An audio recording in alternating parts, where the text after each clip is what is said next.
Amy, can you talk about, this has obviously been a very difficult film to make. It's very difficult and controversial subject matter. Can you just reflect on having it done, finally showing it to an audience? Well, it's really, this couldn't have been possible without everyone on the stage. And I have to say, with my team at Disarming Films, I have two people here, Peter and Jane, who have worked tirelessly, our crew.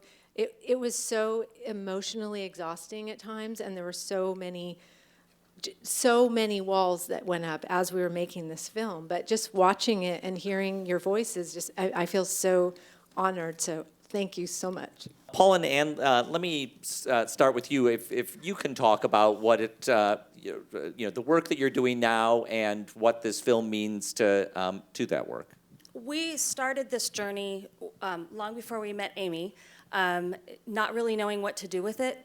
And I think you could really feel that from the parents and the kids that talked in the film, that you could tell that they just don't know what to do with it. And we were in the same thing when people would approach us and talk about their experiences. We didn't really know what to do. And it was heartbreaking. So over the years, as we started to gather stories and connections and people and started to understand what a predator does, we realized that the most important thing was to be able to tell the parents that are in Hollywood now how this works, so that maybe if they could just see it, maybe they'd recognize it, if they had some little hint that this even happens in the world at all. So for us, this film is very much, and we are so happy with Disarming and how this film was done. We really felt like it was sensitive in the right way. And not sensationalized. So when we started to work with them, we were thrilled to give our files to them, knowing that they would be able to do so much more than we ever could do as a nonprofit.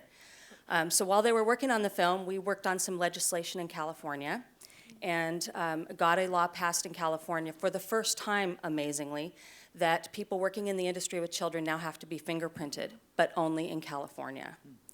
So that happened during the film, and it happened partly because of the film, and partly because of the victims, especially Evan, was very instrumental in that legislation. I think one of the things I noticed as I was doing some of the interviews, like with Michael Hara, was that he mentioned your bill. He said, "Oh yeah, I think there's a fingerprinting bill. I haven't really gotten around to doing it yet, but I know I've got to do that." And I just wonder how the policing of that will ever come into play, because obviously, it's such a huge first step. Yeah, well, we're very much struggling with the policing of that, because it's like everything else. If you break a law and nobody is there to say, "Hey, you did that," nothing happens. So there's no entity that actually goes out and does that. It still falls back on the parent. We try to educate the parents not to work with someone if they haven't complied with those laws. But, and again, like Ann said, this is why we're so excited to have a relationship with something this large, because the educational need is huge. It's still very, very huge. The turnover in Hollywood of parents and kids and families, it's huge, and it's a constant need to educate people about their rights and what really is right and what really is wrong. Evan and Anita, let me turn to you. Obviously you've done a lot of speaking out about this in court and continue to. What did it mean for you to participate in this film? I didn't think anybody would ever make a film like this. So I just say thank you to you for actually making it happen, because, look at Mark. He's still laying in a prison. Not a prison, sorry. Well, it is a prison, in a hospital. And it destroyed his life, and he became an alcoholic and had a seizure. And I just hope with the nonprofit Courage to Act that there's a way to get him safe and back. At least 50% would already be better, back to normal. And I hope that this film doesn't just get buried with the rest, and I hope that this becomes an increasingly talked about subject. I think it's, thank you, Evan. Thank you so much. I think it's really important that we point out that there's been a lot of headlines about Mike Egan. Obviously, he filed lawsuits about a year and a half after we interviewed him the first time, and we were all kind of hit by a storm when that happened.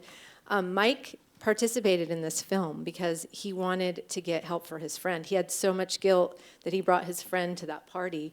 And that was his first experience with that group. Socially, he got drugged, and look where he is now. So I just think it's really important. We're very quick to, Mike definitely encountered an attorney that he probably shouldn't have encountered, and there's been so much negative publicity around, and we don't know about the case. This isn't about the case, but I just think it's really important to take a look at Mark, because for me, when I read John's article from 2002 that got killed, that story just killed me, and I wanted to meet Mark so badly, and Mike opened that door for me. I don't think I ever would have been able to meet him otherwise, and his family, they wanted to come so badly tonight, but they don't want to be away from their son for one day, and that's why they're not here. And so I do hope that the foundation will find a way to funnel money in so that Mark can get some help. Joey, let me turn to you.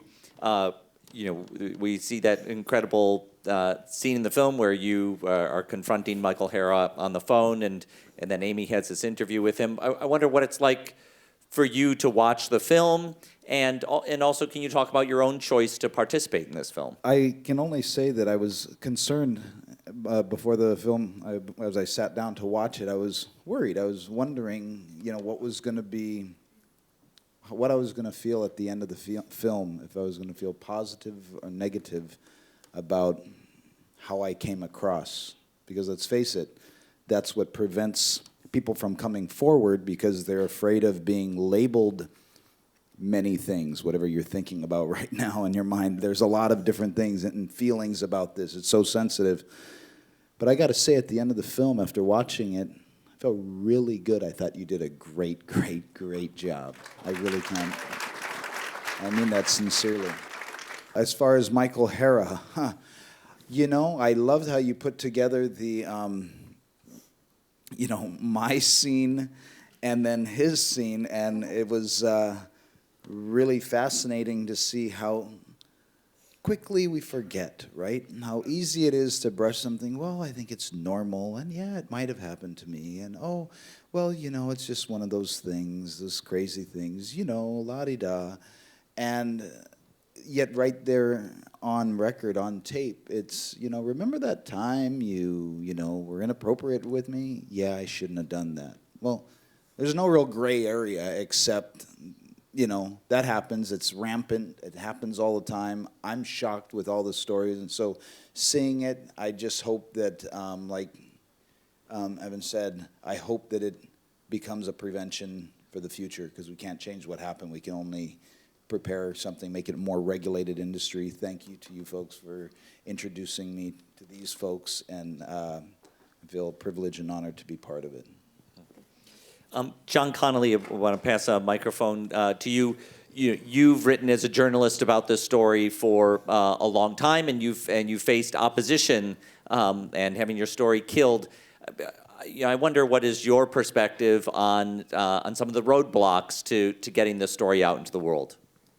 Power and money is always going to win. Let's get that clear. The reason why this film is having a hard time getting distribution is because of Hollywood. They didn't want the story to come out. They didn't want my story to come out 12 years ago. And it's a tragedy, but that's how life is. Sadly, maybe this can change it. Amy's done a wonderful job, and so these other people. They're the ones with courage. But this is a travesty, it really is. I think that 12 years ago, the article got killed. Here we are 12 years later. We get one screening. Maybe we'll get distribution. It's not very likely, but we really do hope that someone will put this out. Hopefully, this screening will lead to something great like that. But I just think it's a step forward. People will talk about it, and it will be progressive. It's not going to be something that happens quickly. We really want parents to be able to see this, to understand, there, for the grace of God, could go them. So we'll continue to work, and we'll continue to support, and we're just going to hope if there's press here, it'd be really nice if you would write the right things instead of some of the wrong things that have been written, and help Good this point. go. Yeah. Thank you very much for coming out, and I thank especially to Amy Berg and the team behind An Open Secret. Agreed.